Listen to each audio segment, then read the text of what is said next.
Machilipatnam port fishing harbour నిర్మాణ పనులపై మంత్రులు బీసీ జనార్దన్ రెడ్డి, కొల్లూరు రవీంద్ర సమీక్ష నిర్వహించారు. ఈ సందర్భంగా పనుల పురోగతి గురించి అధికారులను అడిగి తెలుసుకున్నారు. పనుల్లో మరింత వేగం పెంచాలని, సాధ్యమైనంత త్వరగా ఆపరేషన్లోకి తీసుకురావాలని అధికారులను ఆదేశించారు.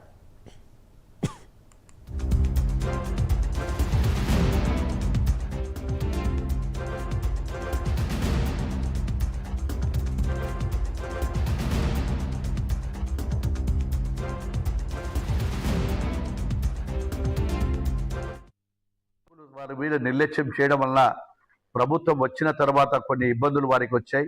వాటన్నిటిని కూడా పరిగణనలోకి తీసుకొని మేమందరం రివ్యూ చేసిన తర్వాత ఈ సంవత్సరం డిసెంబర్ ఆఖరికి మొత్తం పోర్టు కూడా కంప్లీట్, ఇప్పటికే 50% పనులు కంప్లీట్ అయ్యాయి.